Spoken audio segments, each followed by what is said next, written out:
thank you for coming. We want to be, we recognize that it's an evening and people are coming home from work, and we're so happy to have you here, but we want to make sure that we can get started on time and respect the time that people have put in to join us here tonight. So thank you so much for coming. Good evening, my name is Garland Capita, and I'm the board president of Germantown United CDC. For those of you who don't know Germantown United or GUCDC, we're a young community development organization who's focused on the commercial corridors. Germantown is a large neighborhood, so we didn't want to take out a bigger bite than we could chew. So what our focus is on the revitalization of the commercial corridors through a community-driven economic redevelopment strategy. So we're glad to have you here tonight to join us to talk about one of the key buildings on our commercial corridor, which is very important to all of us, and we recognize that's why you've taken the time out to come through tonight. I wanted to take a moment to say thank you to FOMCOG for hosting this meeting and providing us with this fantastic space and the sound system and everything. So thanks to the folks at FOMCOG. And I also wanted to thank the organizers, the volunteers, and the folks who's helped us to sponsor this meeting and get the word out tonight. I want Betty Turner, from President of the Germantown Community Connection, to just say a few words and welcome you as well.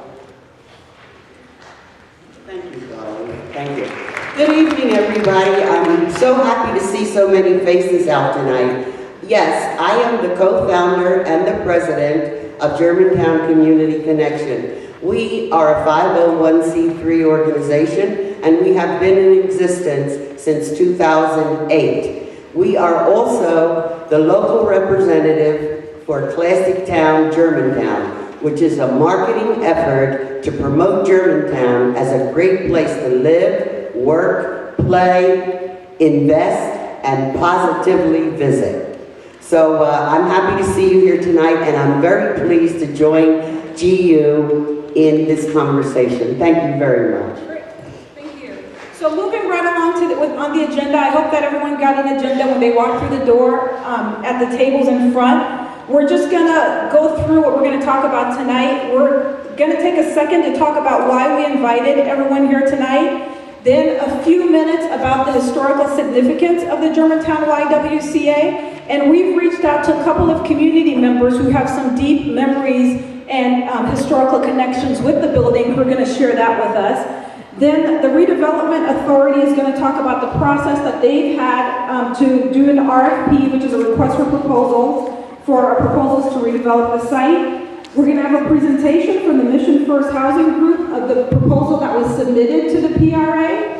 And we're going to have an opportunity to talk about, are there other proposals out of the community for redeveloping the site, as well as getting a chance for everyone to ask questions and have an open dialogue about what are the opportunities for the YWCA. We recognize that this issue is something that's really important to people, and so it brings out a lot of passions. In the last 2 weeks since we found out about this, my email, my phone has not stopped ringing in the last 2 weeks. And for that reason, we want to ask that folks are respectful of other people who, when they're having an opportunity to speak. This is all our community. We live here, we work here, and we need to continue to work together to make it better long after this conversation is done. So, why we invited you here, we've been focused in looking at Germantown High School, Germantown Town Hall, and the Y building for some time now, because we recognize as vacant structures on our commercial corridor, they can have a very negative influence and blighting influence on the corridor.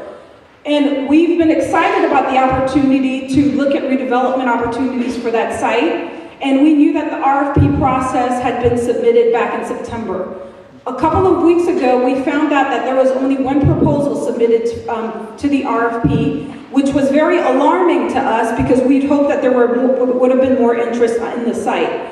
Once we found out about that one proposal, we tried to find out a bit more information about what's going on at the site, what condition the building is, why is it that other developers potentially didn't submit. And it came to our attention that the building has a lot of structural issues, which we probably all knew since the building's been vacant for so long. It's had multiple fires, it's had arson and vandalism, but that there is an imminent threat to the building if something isn't done soon to save it. And those kinds of detailed issues about how long the building's been been vacant, about the structural issues of the building, I'm not in a position to answer, but we've asked the PRA to be able to answer some of those questions that we've heard from the community about whether or not this is an imminent threat and how long can we go with the building like this to save it.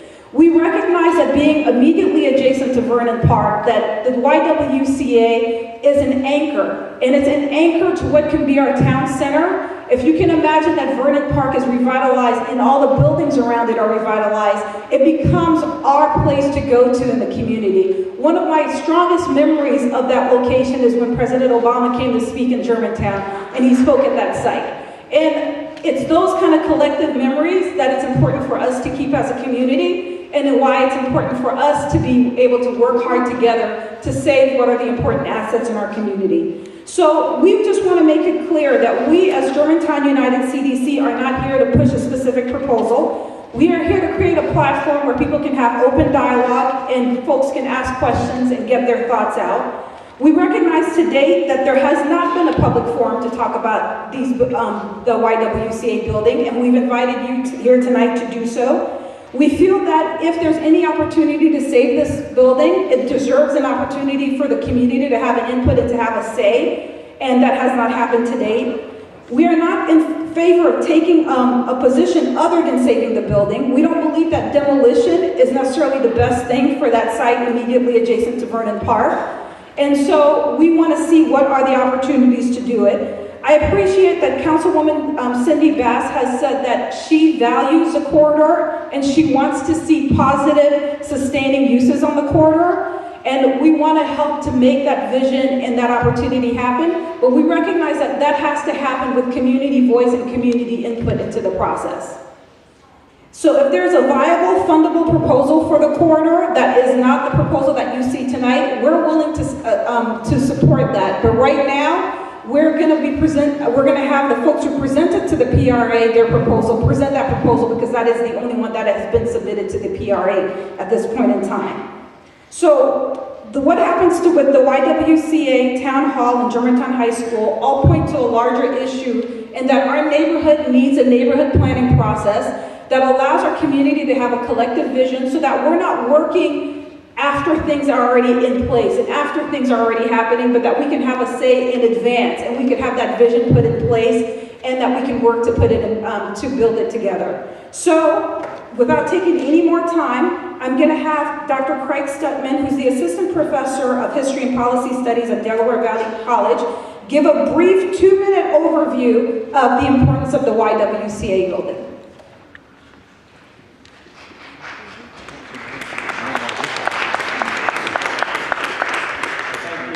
Did she say 2 minutes or maybe 20 minutes? So I'm just getting as a historian, that might be tricky, so I'll do it quickly here. The key points are that the common denominator that I found from my research, I'm also on the board of the Germantown Mennonite Historic Trust as well, so I'm invested in Germantown and Germantown's history. But one of the key points that I found from the research that I did, and the common denominator, would be interracial and interfaith solidarity. That's what that building at 5820 represents. It does certainly represent a history of segregation before that. It took time. This was a building that, when it was first created by Harold Lewis Rush, and it was who was the grandnephew of Benjamin Rush, Laurie Ward McLean. The building was created as a YWCA, as part of this YWCA movement. Women's vocation, women's education, arts, and young women's work. It was segregated, however.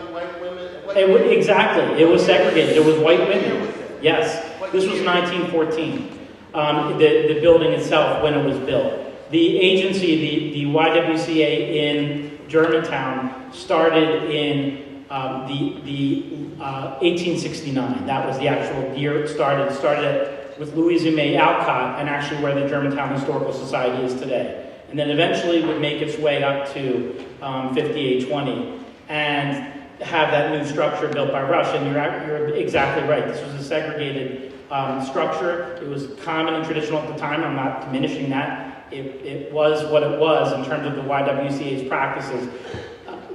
The exception to the rule was that in the 20s and 30s, the white YWCA, or the YWCA that was not integrated, was working with the 6128 YWCA, which was considered the African American YWCA, where Settlement Music School is today. They were working together for several decades, and I do find that it was an exceptional relationship, but it was a segregated relationship. There was no avoiding that. What I think the unique piece of the story is that by the 1940s, you end up having the pool, which is at the 5820 location, finally starting to open up for African Americans, activities opening up for African Americans, even prior to the national and international YWCA's call for interracial solidarity. That was 1946, when they wanted to desegregate all of the YWCA's. That was that transitional period then up until the early 50s, when the African American YWCA or branch and individuals related to the African American branch slowly shifted over to this location, 5820. And at that point, you eventually start to have interracial programming, and most of the pictures and most of the articles that I found talk about a pretty significant pre-civil rights movement or modern day civil rights movement integrated structure and institution. Was it perfect? Of course, no. There's no way to talk about perfection. I would never do that as a historian. I'm always going to say what's happening: integration, segregation. But at the same time, it was a location that clearly, I think, was a trendsetter for opening their facilities up for the community as a whole. And also swimming. I mean, we can't take in for granted swimming in the North as a Jim Crow institution was one of those taboo kinds of institutions. Jim Crow's in the North as well, of course, as we know. And swimming pools and lakes and all of these kinds of things. I mean, even in current day with Huntington Valley Swim Club, we all know the stories of what the power of racism and issues of entertainments or recreation, and certainly what can happen with swimming. They were ahead of the curve as far as other YWCAs for opening up their swimming pool and their facilities in terms of African Americans allowing that relationship. And eventually, that's going to lead to African Americans in positions of leadership at this YWCA location. So throughout the 50s, 60s, and 70s, you start to see African American women in positions of leadership. I think one of the things that I'll end with, before I just show you just several pictures, is that if you think of the mural from 2001 that David McShane did on the side of that building for a mural arts program, and you look at the women who are represented there, that represents that interracial solidarity. It has a picture of Maggie Kuhn, the founder of the Gray Panthers. And here's a picture of her here. I don't have one. Oops. It's kind of probably hard for you guys to see. I don't have one in my video screen down here that I'll show in a second. It has Sadie Turner, Marcel Alexander. It has,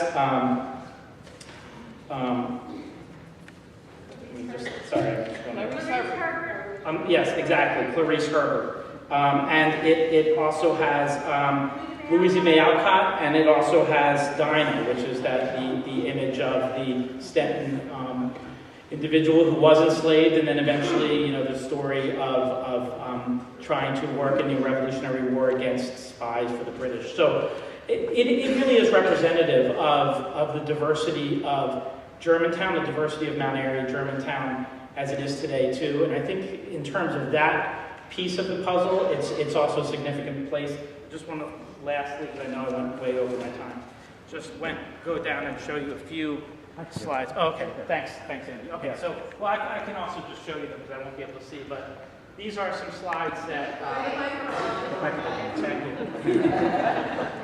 These are some slides, okay, I can kind of see here, sorry. These are some slides taken from the location at 5820. And some of them are integrated, other ones are combinations of integration and segregation, or African American scenes or scenes that are not African American or white scenes. This one is African American young women roller skating, as you can see down there. And the two buildings were very intimately close. We'll see even if you could move ahead to Andy, thanks. Yeah. Oh, actually, I'm sorry, to the left, it's actually this one. Because I'm actually going backwards instead of forwards here. It should. Did you try clicking the bottom? Okay, great. But there you go. Archery, which was at the 5820 location, was held as a summer camp. So summer camps were, by the 1940s, were integrated at the 5820 site. Certainly the 6128, I hope I'm getting that right, settlement site had the tennis courts and the Ora Washington story behind it. It's really interesting how both of these sites were very intimately connected. This is the swimming pool, and you can see here, this is an integrated swimming class that you can see. I mean, we take it for granted today, but not, and we really shouldn't, obviously, with what's happened even in the news. An art class of the many activities for adults and seniors. Yeah, if you go back again, there might be a duplicate. I should. Just a picture of people standing in front. It's not a little bit, not very clear. Doing care packages for the Korean War and Korean War soldiers. At a summer camp during the outside, a basketball player, you can see there, it's at Germantown YWCA up there. A drive to sign up for the year. Listening to phonographs here. This was actually a badminton team, an Irish badminton team that was at the 5820 location. USO activity took place here. There was quite a bit of USO dances that took place here in the 40s and the 50s. So there's several of those images as well. Oh, and that's it. That's actually a different image. So I just want to thank you for letting me at least give you a brief presentation. Thank you. And next, I wanted to bring up Anne Herbert Perrone, daughter of Clarice Herbert. Anne. And then following that, Lisa Hopkins will also talk about her mother, memory of her mother working at the YWCA. Anne, welcome. Thank you. Good evening. Welcome to my church. And thank you for coming together to save the building where I basically grew up. My mother was Clarice Herbert. She is one of the people pictured on the mural, and she was the only person still alive when that mural was dedicated. And that was very meaningful to her. It's not a day that doesn't go by. People that I know and that know Clarice don't salute, wave, say a prayer, or whatever when they go by that. And as we drive past that building, we look at the mural because we can't look at the windows. We can't imagine what's inside. So I've been on Facebook with a lot of folks, and people were sharing their memories of the Y and being there, and how that location brings a lot of joy back to people about where they learn to swim or play tennis or have a fun time. And I'm not the kind of nostalgic to say we need to bring that back because we need a place where we can all do all those wonderful things. That ship has sailed, as far as in my opinion. But that site has such resonance for so many people, especially those of us who grew up in Germantown and was at that Y and stuff like that. Who knew the Y at all, but when it was still functioning. All right, see, these folks have a place in their heart for that location, even if they haven't been through those doors in a long time. So that was a big part of my growing up. My mom came to be the teenage program director, and she was part of integrating the staff there. I wasn't paying attention, I was a kid, so I don't really know all the historical details. Thank you, historian, for filling in connecting the dots. We moved away to New Haven, Connecticut, and we came back when she was asked to be the first African-American executive director of that Y. And during her tenure, things happened, like the Center in the Park got started, and there were all kinds of partnerships that were going on with schools and with churches, and just giving women empowerment and ability to make their own decisions. So that was awesome. That was great. Many of us are beneficiaries of that. We want to see that location still available for us to drive past, wave, salute, and pray. Whatever the proposal is, that's the best use of the building. I don't have an agenda on any of that. I just wanted to validate the people who are here that say, we have to stop losing these institutions. We have to stop losing, we don't have a school at Germantown High School, but we've got to have something. We don't have offices and voting at town hall anymore, at least I don't think so. Okay, but we got to have something. We have to keep these things as much as possible, and I think it's really important for you, the community, to work together to come up with something for the next great chapter in the 5820 building in Germantown Avenue. Thank you.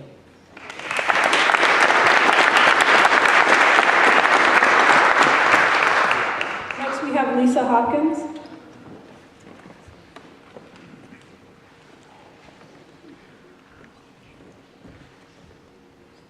Good evening. I thought I was going to be part of the crowd that came in to talk about their feelings. I didn't know she was going to have me up here, so not prepared for that. My mother, Ingrid Wynn Catman, is here in the crowd, and she would just stand up and wave her hand.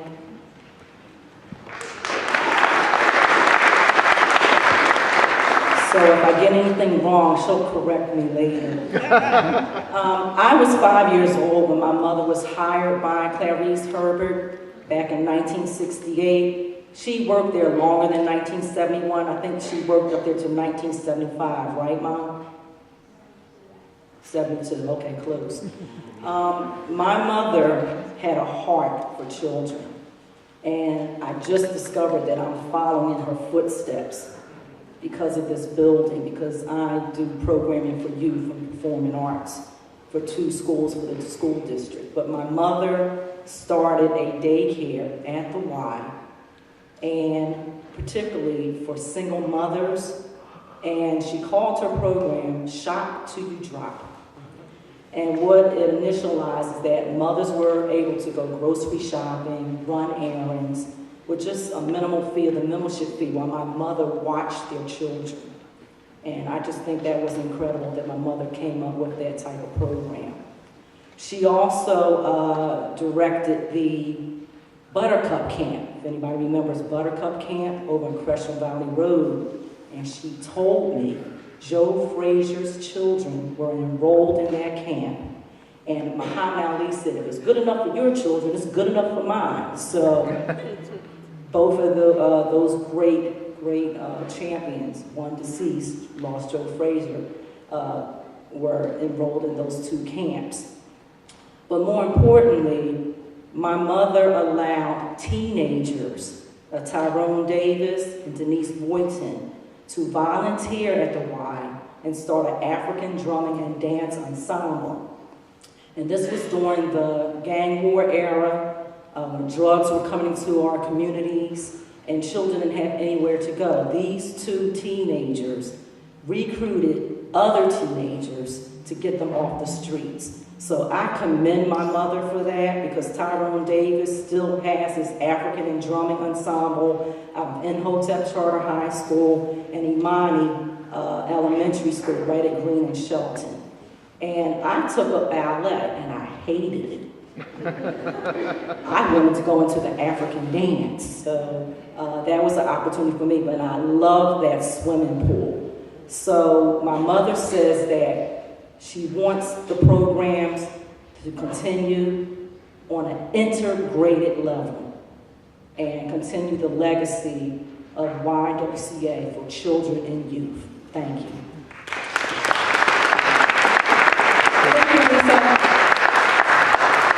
I just want to take a couple of minutes to see if there are any elected officials in the room. We invited our elected officials, and I know that Steve Kinsey is here somewhere.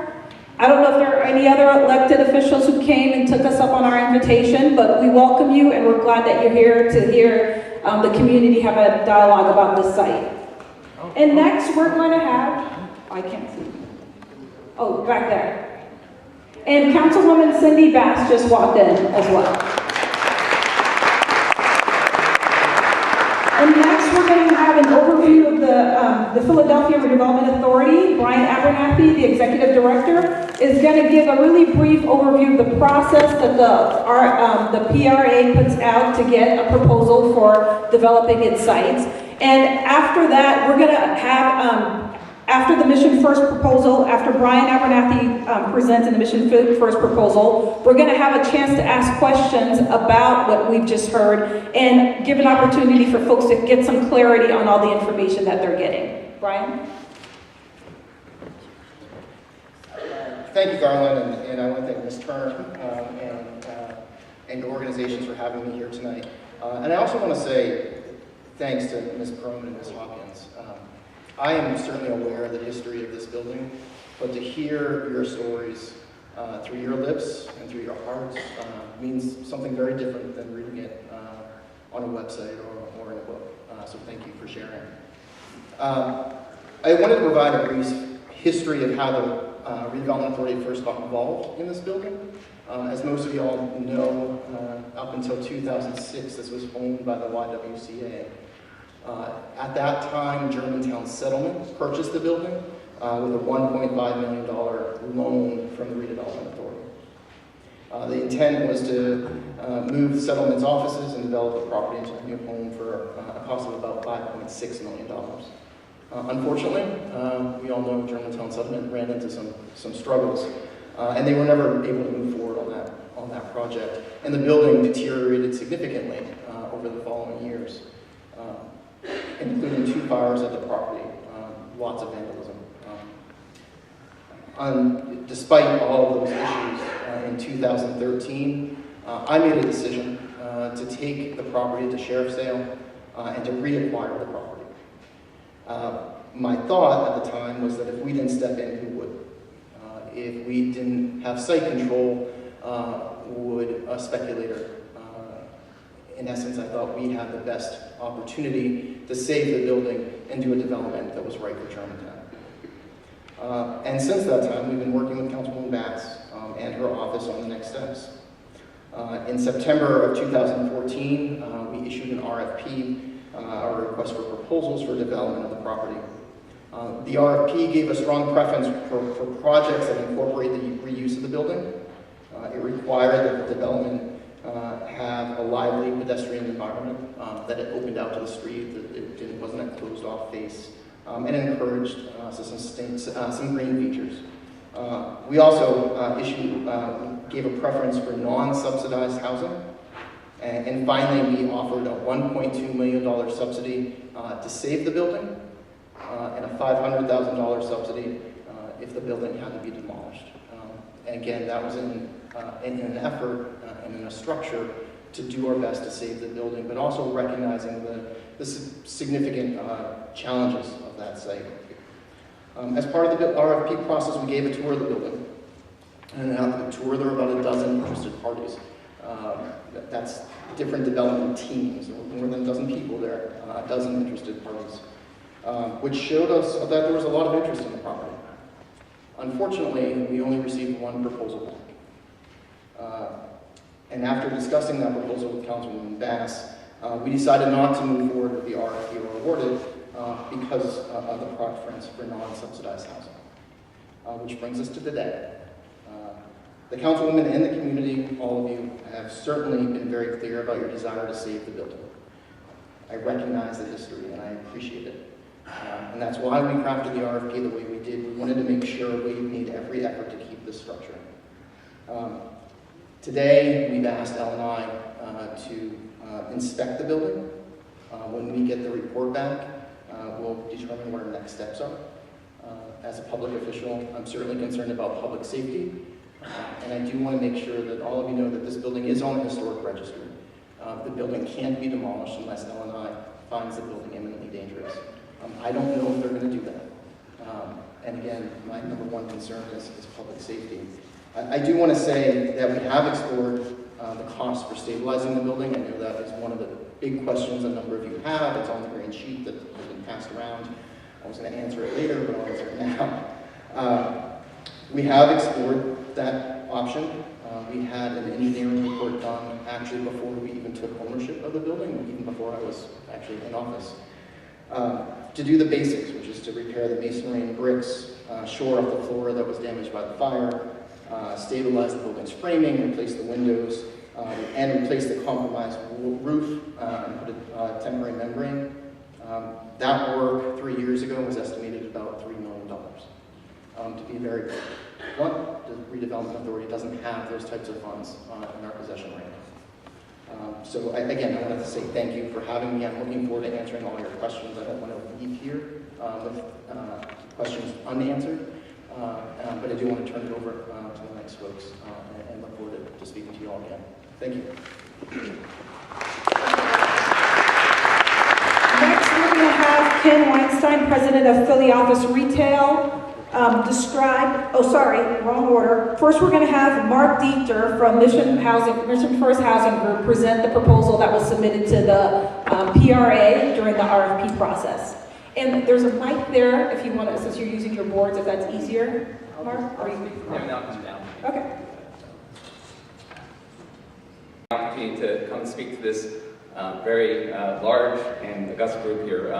We're really excited. I mean, it really shows it's a vibrant community.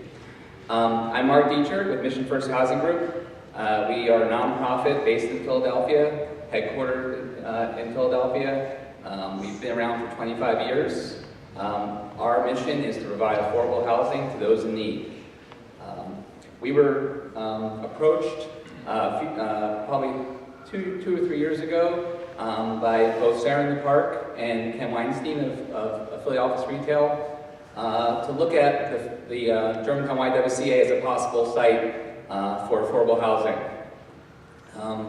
It was exciting to us because I have a personal history with Sarah in the Park. I was a consultant to the organization in the 90s and sort of brought about the senior housing that's existing on the site next to it, working with, at the time, Executive Director Renee Cohen and Lynn Fields Harris subsequently. So, and from our perspective as developers of affordable housing, we look at a few things. One is the location. For us, it's a great location. Transportation access is great at that site. We also look at, what's the connection to walkability in terms of connection to services in the area. It's near pharmacies, it's near healthcare, it's near shopping. All those things are really appealing. And for us, the most appealing thing is that Sarah in the Park really wanted to see this happen, and having a great social service agency next door to senior housing really helps, first of all, makes the residents happy, and also really helps with achieving, securing funding from funders. So for us, it seemed like a really great project. That's why we got involved, and we toured the site as Brian indicated on the tour date. We had an architect working with us, Barton Partners tour, and we came up with a design that we think worked. It's as Brian indicated, it's an expensive building to save. It's cheaper to knock it down. Just so you're aware, I mean, significantly cheaper. So the fact that the redevelopment authority was offering dollars to help, along with to secure the building, to stabilize the building, was going to help with the funding of the project. We feel this project is financeable at the Pennsylvania Housing Finance Agency. We use what's called low housing tax credits. It's a funding source that's used throughout. It's the main source of finance for affordable housing. It's been used at the project Maple Village next to Sarah in the Park. It's been used at the Presser Apartments, Nugent Apartments on Johnson Street. So it's a sort of a mechanism that's very well known. It works, but it's very competitive. Only one of every 4 projects gets funded each year, and there's lots of competition in the city of Philadelphia and outside. And we remain interested in the project, but let me just put my if I was in the audience, I want to put a community hat on here if I were you. I mean, from our perspective, this building is worth saving. We think it'd be a great project. Frankly, from our perspective, if you think there's a better developer at the site, and you think there's a better, as a community and sort of representative, so be it, because we think it's an important project. But I think that the one thing that we came to is looking at the site is there's really right now in the financial calculus, there's really no other use that works there except for affordable housing. The market rate housing that would be great for perhaps great for the community is not really financeable by the sources that are out there in sort of the finance sources that are available to us today. And they're really, so that's where we come from this. But from the last thing I'll leave you all with, and I'll show you sort of the plans for the building, but is that it really, from a financing perspective, it's very important to have both the community and political leadership come together around the vision for the building. Because of the competition at the statewide level for the tax credits I was discussing, unless everyone comes together with the same vision for the project, it's unlikely to get funded.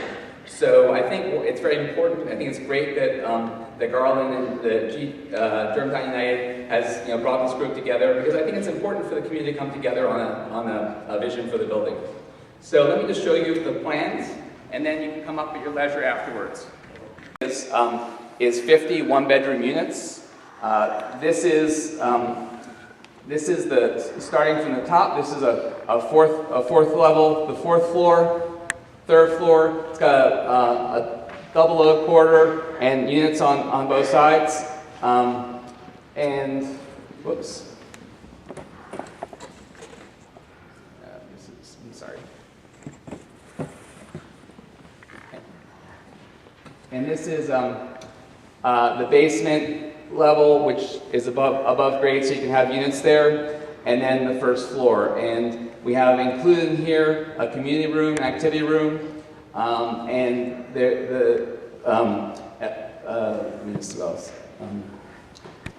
so they're all elevator access, elevator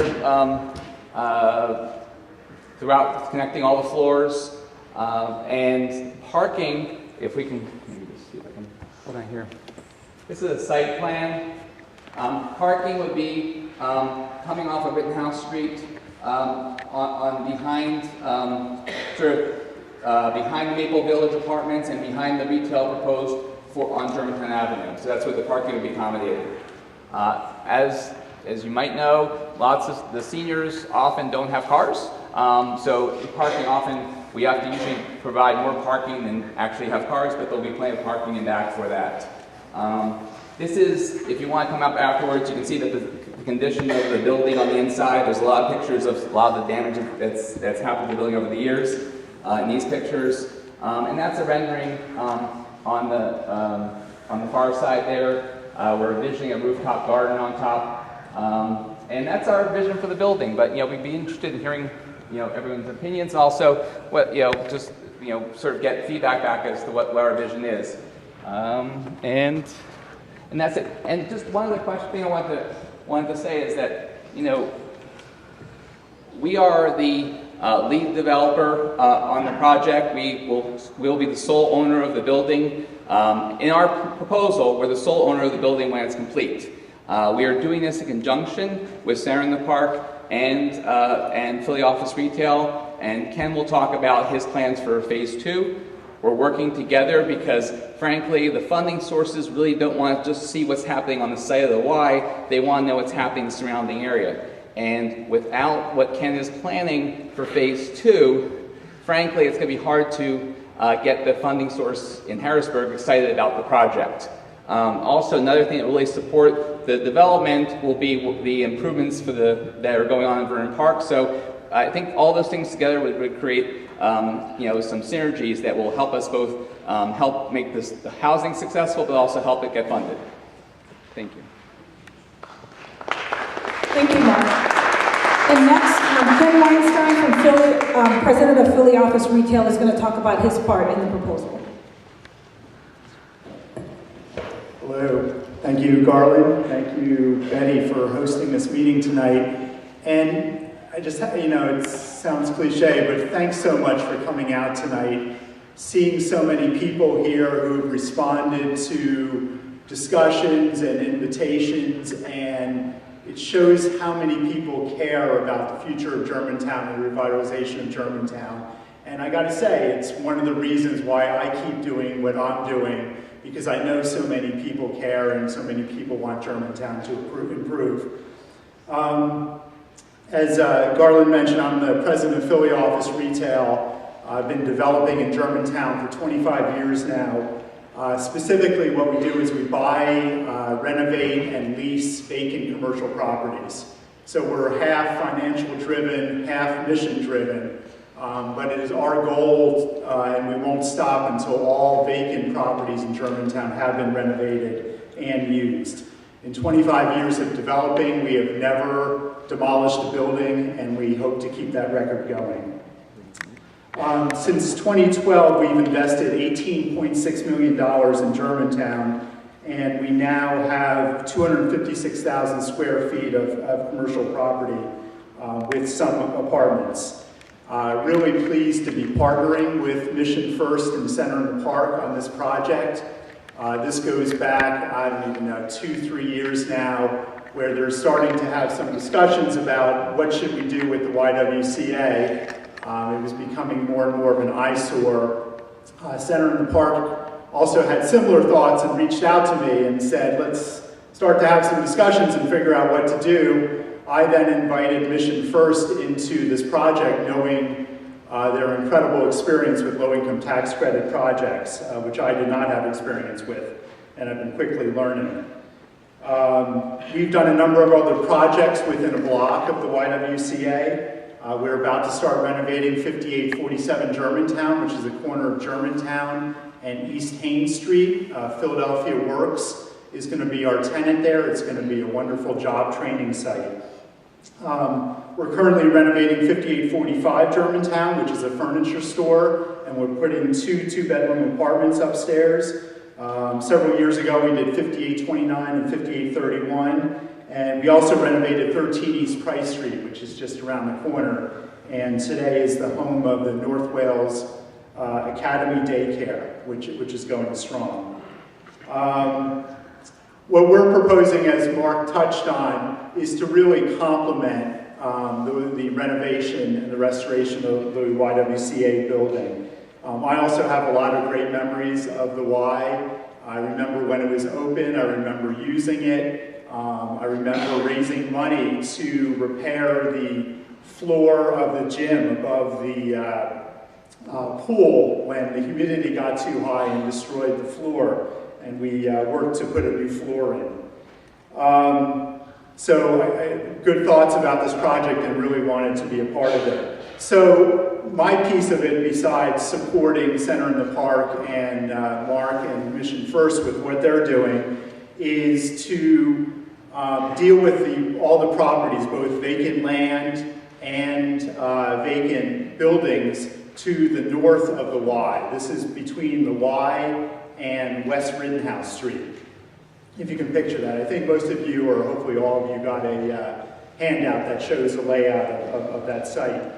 What we would like to do is phase one of our project, and this would be together with the renovating of the YWCA building, is to renovate the two vacant buildings at the corner, which I think look wonderful. I don't know a lot about the history of them.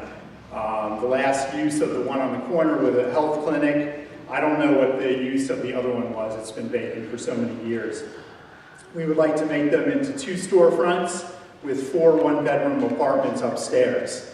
Also part of phase one would be adding 28 parking spots to the rear of the site, and this is key because this will provide the parking for the YWCA building, because one of the issues is the YWCA building comes with parking up higher behind it that Center in the Park uses and has used for years every day, and they have come to rely on for their operations. So by providing parking behind the vacant land and vacant buildings on Germantown Avenue, the Center in the Park is able to continue to use the parking that they've come to use over the years so they can operate. Phase 2 of our project would be to do some new construction, as you can see again on the handout. We would like to do 2 commercial spaces and 2 two-bedroom apartments above. There's been a lot of thought on what could be in those spaces. I'd love to see a restaurant, cafe, something to uses that would complement the YWCA and the senior housing that's proposed for there. There'd also be a significant amount of green space, as you can see on the layout, so that the mural would be easily exposed and seen for many years to come. There's been some discussion online, and I just want to mention it for a minute. There's been discussion about balancing market rate with low, moderate income housing, and I think that's a fair thing. I know that Lynn, the next speaker, will be touching on the need for senior housing and the waiting lists at other senior housing locations. But over the last couple years, we've renovated 18 apartments on West Shelton and Germantown Avenue, and those are all market rate housing. So there's definitely a balance. I'm seeing other development going on that's not subsidized. So I think it's an important point to know that we're getting subsidized and market rate housing, and we're not just going in one direction or the other. Also, there's been discussion, how is the business corridor in Germantown going to benefit?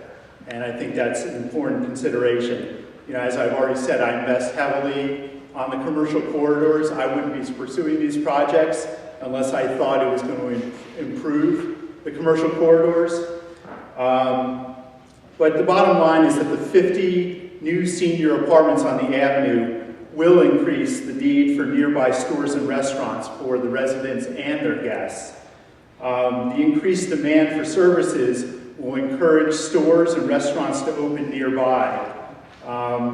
Just as an example, I know that Connie Winters has a shop across the street, a tenant that is a flower shop. And I think of all the guests who are going to visit the older adults in this facility and how many people show up empty-handed. They're going to bring flowers with them, which means they're going to stop first in the florist across the street. Removing the blight that currently exists on this part of Germantown Avenue will also encourage more investment through economic development. And there's a really strong synergy between this Y project, the project that I just described next door, and Center in the Park that will help to serve the residents of the senior housing. In my mind, this project does not represent settling for what's in front of us. I'm excited about this project. It's an exciting investment in Germantown that will jumpstart the revitalization of the upper part of Germantown Avenue, and I hope that we can have your support. Thank you.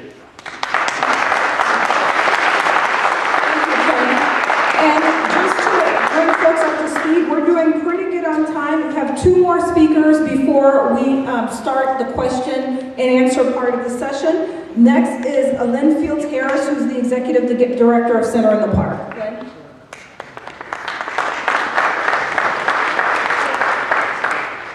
Thank you, Betty and Garland, for pulling this meeting together. I can't tell you how excited I am to see this sanctuary filled with people who care about saving the Y and the future of 5820 Germantown Avenue. Because as the near neighbor, along with Maple Village, I can't tell you how many days, hours, weeks, months, years we've spent calling 311, calling 911, trying to deal with the after effects of what a blighted condition that building is in, and caring about the safety of the people who are using this corridor, using the park, living in Maple Village, the older adults living there, and in the community. So we felt kind of alone in that, and this shows that we're not, that there are people who really, really care. And again, I'm Lynn Fields Harris. I've been Executive Director of Center in the Park for 12 years and 10 days. And I'm joined by, who's counting? And I'm joined by some of our staff members and also members of our Board of Directors who are here. I want to just talk a little bit about, well, I'm not going to kill you, I'm not going to do death by PowerPoint, but I would like Renee to be able to flow through some of these slides.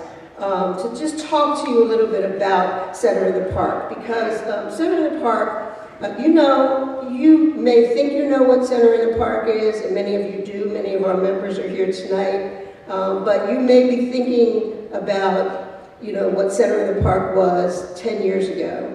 You may be thinking that we only provide programs and services for older adults, but we do more than that. We provide social services for people of all ages.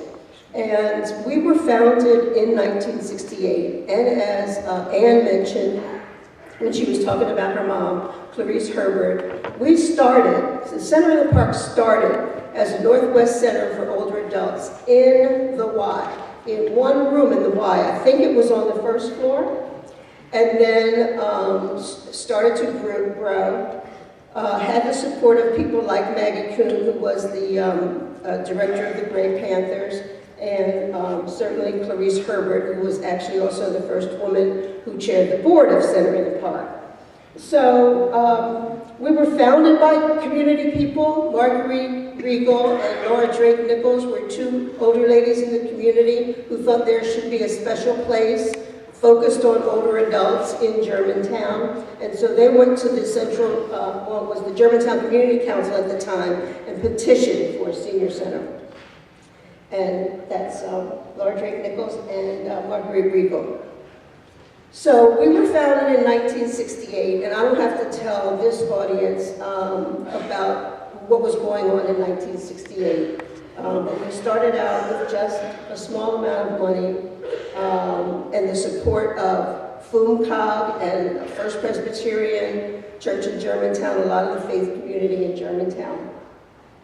And so here we are today, 47 years later, and still struggling to make a difference in Germantown and being strongly connected to this community. We think that we are an anchor in central Germantown, in Vernon Park, and doing all that we can do to maintain our century-old facility as well.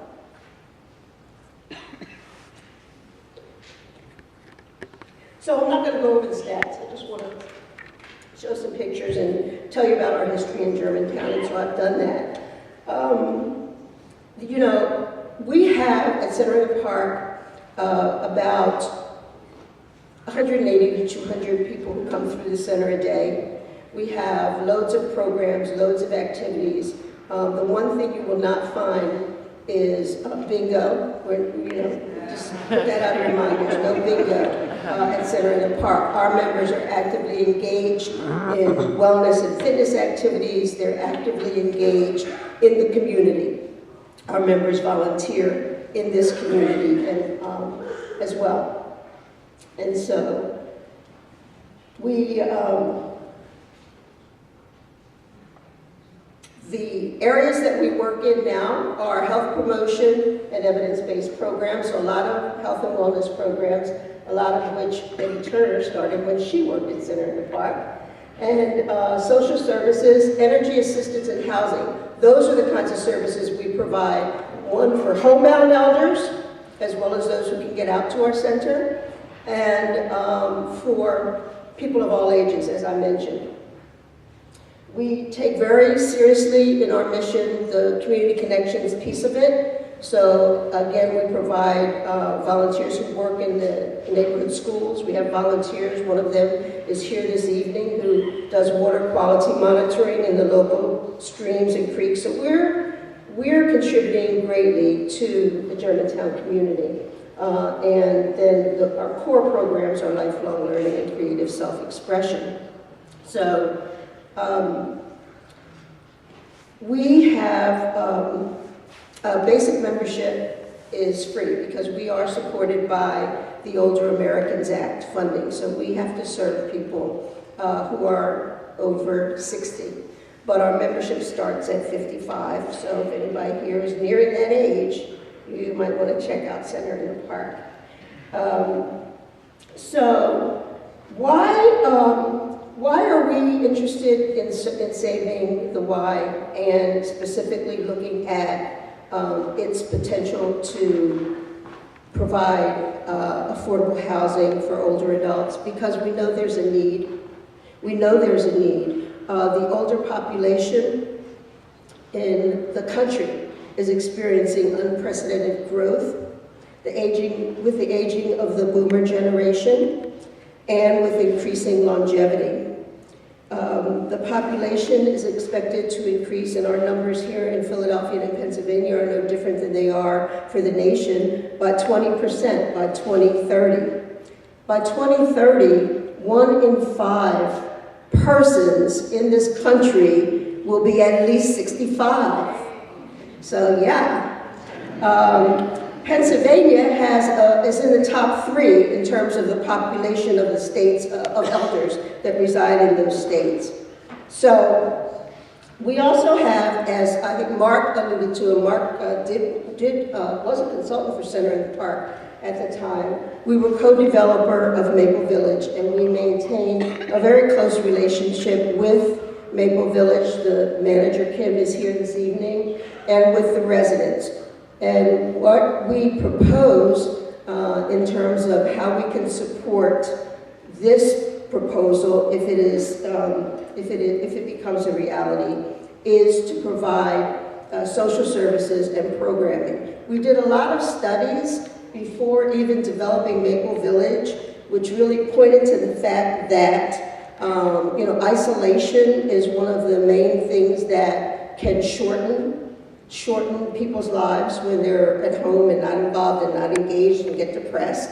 And connecting a senior center, especially a vibrant and active one like Center in the Park, where services and programs are right there, very nearby in the community, in this case across the driveway, helps to add years to life. And we hope life to years. Maple Village has a waiting list, as most senior housing does. We have housing counselors who assist older adults in their effort to try to get relocated to senior housing if they can no longer stay in and maintain their homes. And most of the waiting list period has been between 18 and 24 months. Right now, for Maple Village, Kim tells me it's 8 to 12 months for most units, depending on the size and the income eligibility for the unit.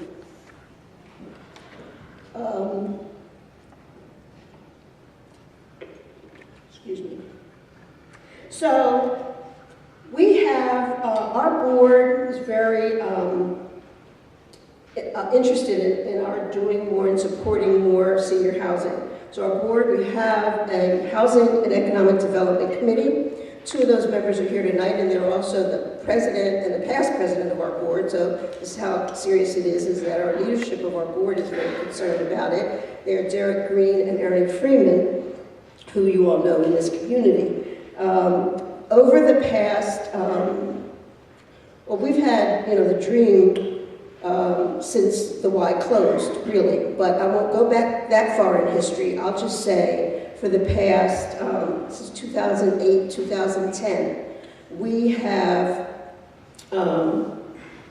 talked to several developers about the possibility of coming in, at least 3, including those who work with us on Maple Village.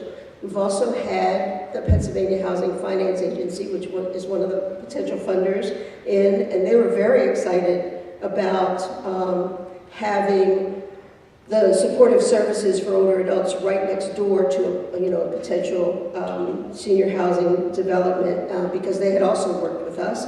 We have provided social services, so we have the experience and programming, not just at Maple Village, but also some of you may be familiar with New Covenant Manor, up on the campus of New Covenant. We provide, when that senior housing first opened, we provided the supportive services there as well. So we know, like you know, but we know from really close experience that the blight really directly impacts safety.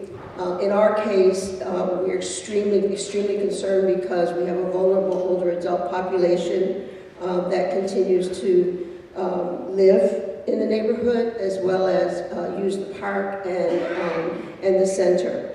Although the average age of our membership is getting younger, our new enrollees last year we're average 67. A lot of our members are, sort of aging into a little bit of frailty, and so we're concerned about what the conditions of blight may mean for them, and also continued maintenance on our part, on Center in the Park's part, that we really cannot afford. So again, I see Garland getting ready to give me the hook here.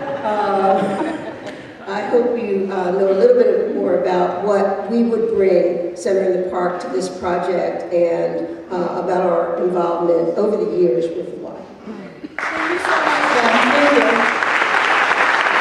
So just to keep our agenda moving, I'm sorry if I have to keep people moving through, but I know that there's a lot of questions out there and a lot of people want to make sure to have their say. We have one more speaker before we're going to open it up to facilitated questions and answers.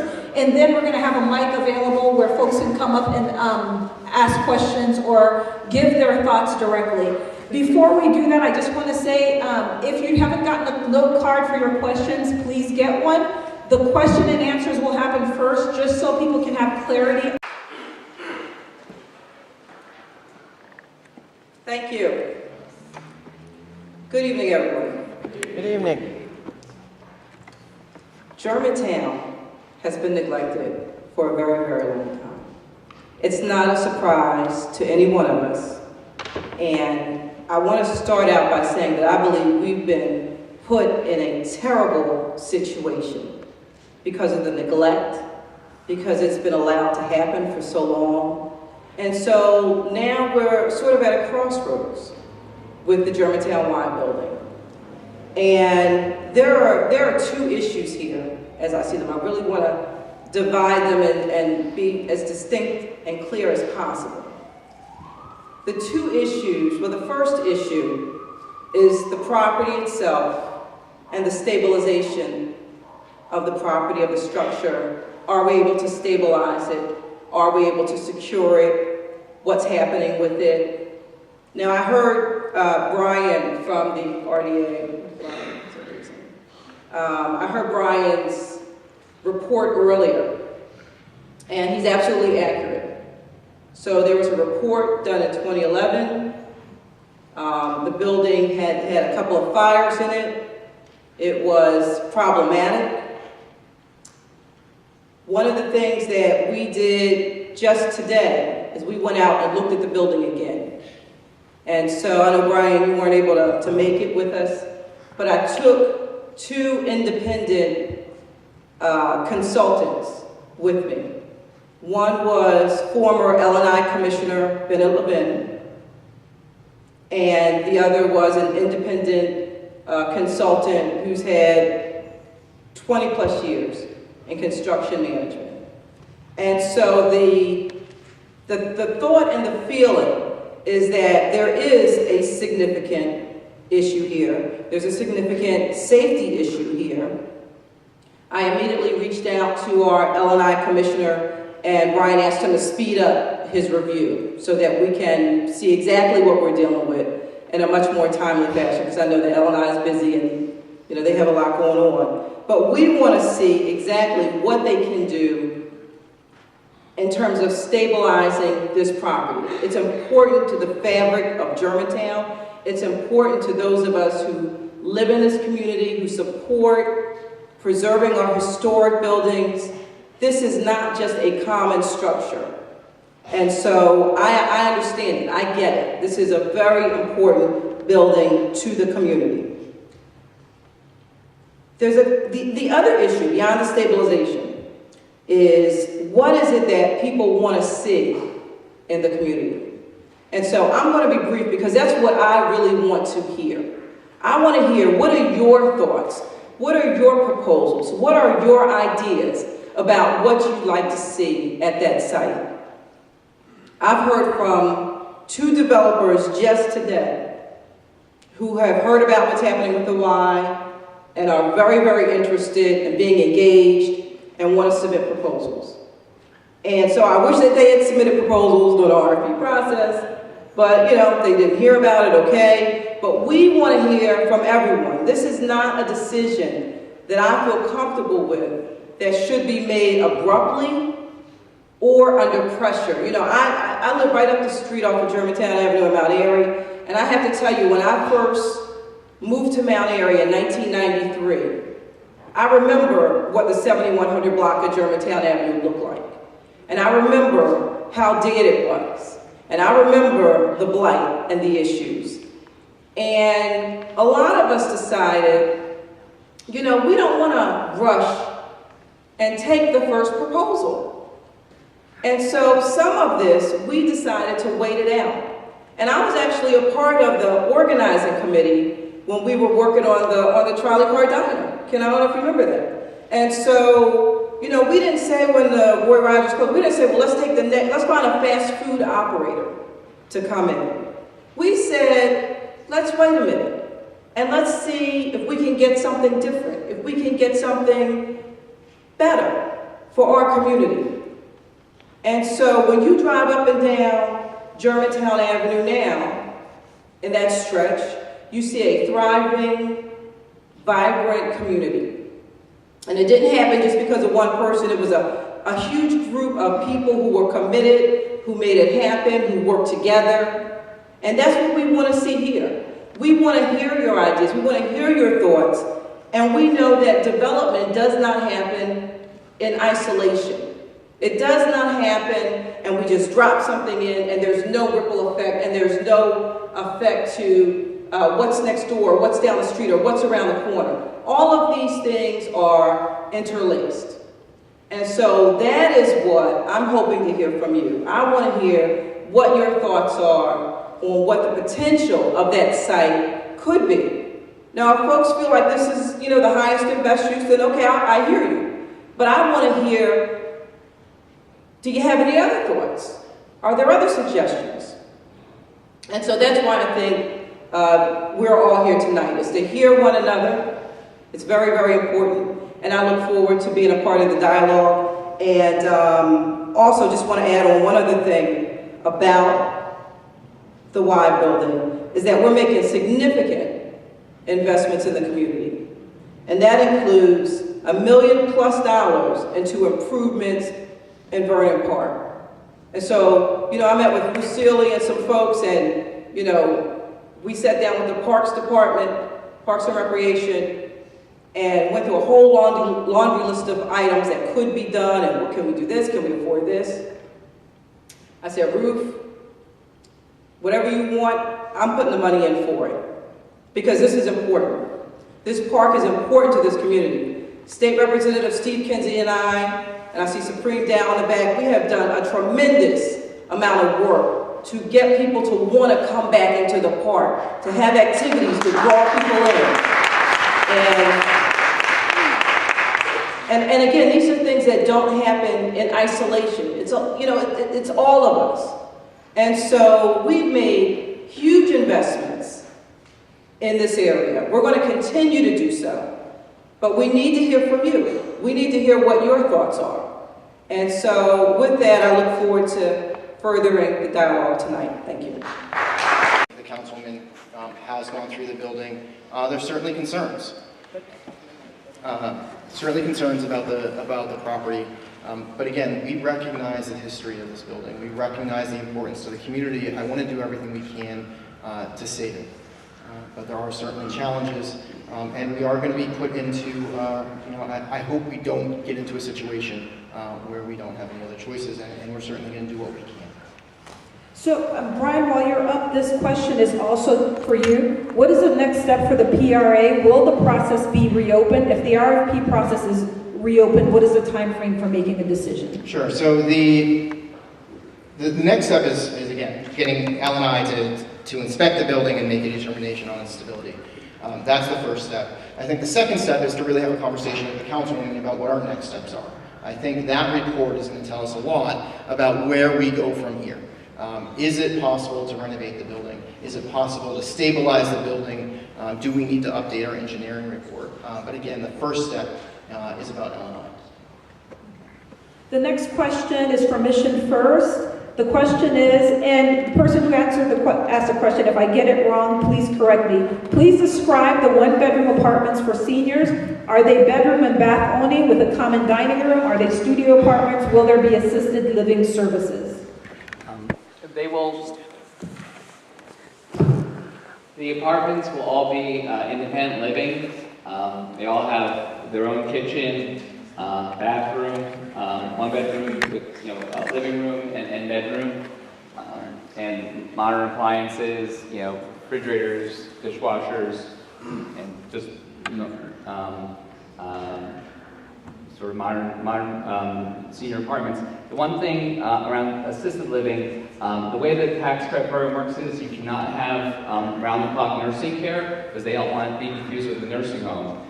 So one of the things that the Housing Finance Agency wants to see is connections with home health agencies. So as people as they age, they can have some services brought into the home. But if they require round-the-clock nursing care, they would have to move from the site. So it's.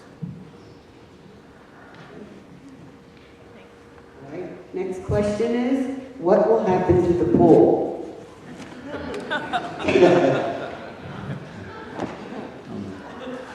I think just the plan calls for the pool. I think the pool's in the basement. Is that correct? Yeah. So I think that I believe there'll be apartments in the space of the pool. Okay. All right. And then what will take place on the third or fourth floor? There'll also be apartments. We average about 12 units per floor, a little over 12 units per floor. So they're just a series of apartments down each. It's a central quarter and apartments on both sides of the quarter. Okay. Brian, given L&I's premature condemnation of a church at 47 and Kingsessing that is now being remodeled, will there be a chance to get an independent structural assessment at the building by a licensed third-party engineer? That is a big question, and it's a bit outside my purview. I'm not the commissioner of L&I, and he is certainly a partner in a host of what we do. But I'd like to see what the report says, is the honest answer. And if there's a feeling that we need a third-party validation of that, I think we can explore that. But again, I want to see what the determination is. Okay, great, thank you. I don't know who should answer this question, but I'll ask it. Is it possible to phase in market rent units as market conditions change? And if so, could a specific commitment be developed to do so?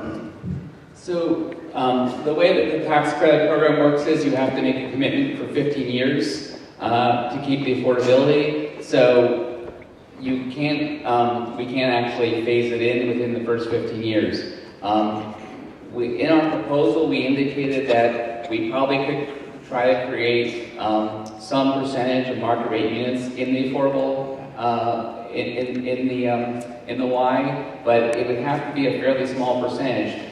That's because for every unit that you have that's market rate, you do not get a tax credit, and that's the main funding source. So it's kind of a balancing act between wanting to create market rate and keeping the affordability. So, okay, thank you. Can someone please define subsidized housing and why it is not appealing at this location? Or is that so? So there's two. Just to be clear, just a little distinction here. When we use the word subsidized housing, we usually mean housing that has rental assistance attached to it, like Section 8 housing where there's actually a rental assistance attached to it. These units will not be subsidized housing in that way. They will be rent restricted, so they're affordable to different median incomes. So the top income is probably someone it's around $33,000, $34,000, and down from there. So that's rent restricted housing. It is subsidized in general because it's subsidized by the federal government through a tax credit, but it's not. We're really talking about rent restricted housing.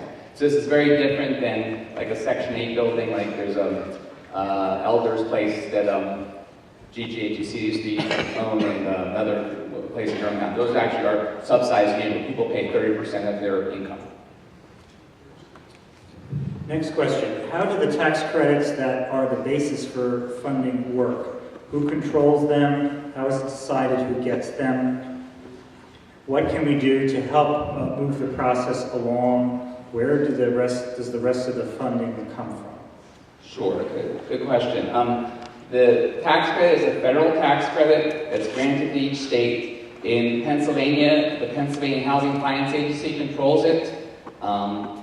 We get about $27 million in credits each year. They're oversubscribed by 4 times, so it's 4 applications for every $1 in credit. It's very competitive. If, let's say, there's an award of, let's say it goes back out for RFP, we're awarded and someone wants to do affordable housing there, or some other developer's awarded. It's unlikely in the very first year it goes in, it's going to be funded. It often takes 1, 2, 3 times in to get funded. So it's a very competitive process. I don't think Center in the Parks was funded on the first, it's probably the second or third time through. So just be aware that it takes a long time and it's a scarce resource. So that would be true for your project too? Yep. Correct. Yep. And another thing, you didn't keep talking about tax credits, but do you have an award of tax credits?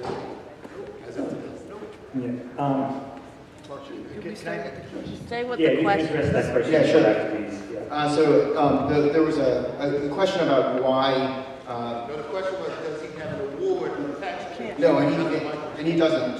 So, but I did want to answer the second part of the previous question, which is why an affordable housing project wasn't chosen for this location. And I think Mark started to hit on it. And one of those concerns that I think both the councilwoman and the redevelopment authority had was funding.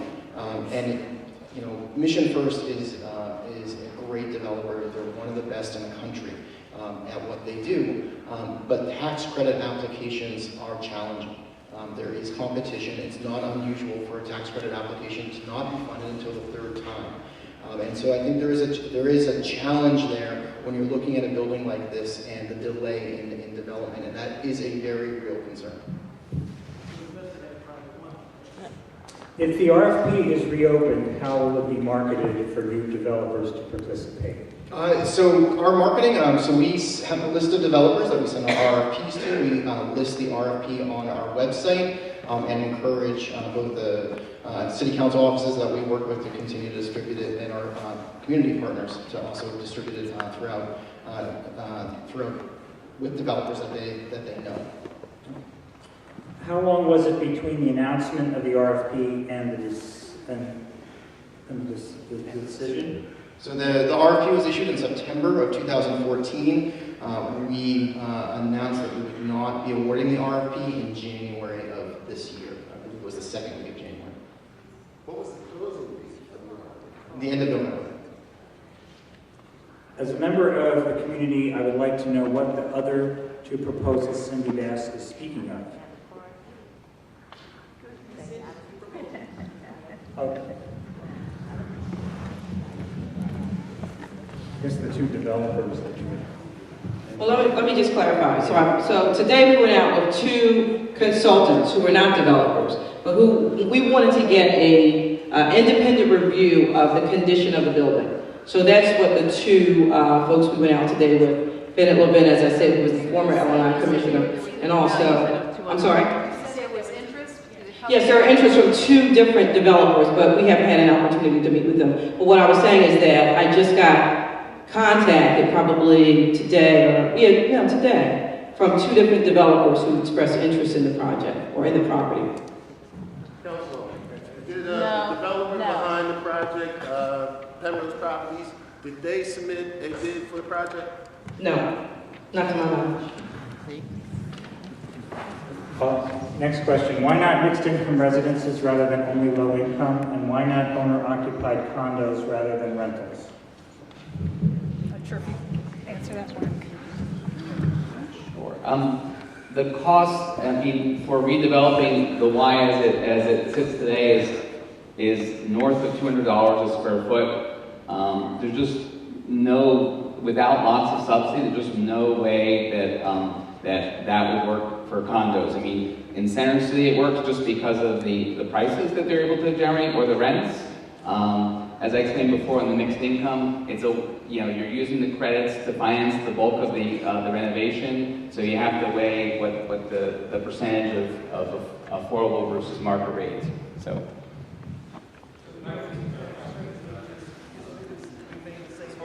Are we done? Let's do the card.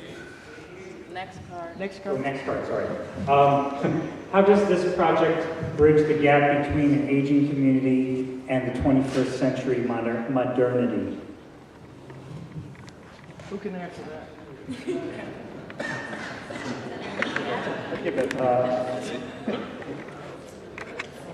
Next.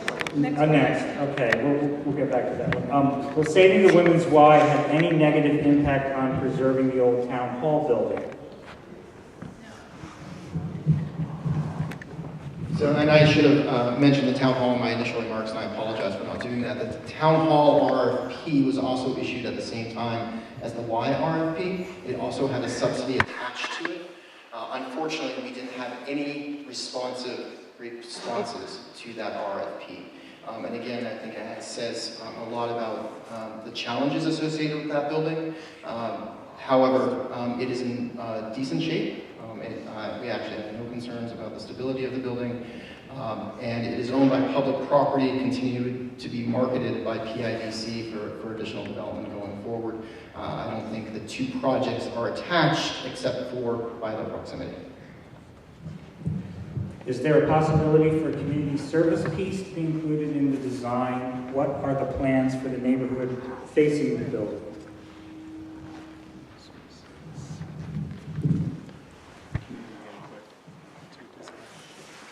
We would, I mean, if this went forward, we would welcome the opportunity to get community input. We would welcome also in the services, I'm not sure I understand the question exactly, but we also would welcome community volunteers to work with the seniors also, and there'll be opportunities. And I know that one of the things that really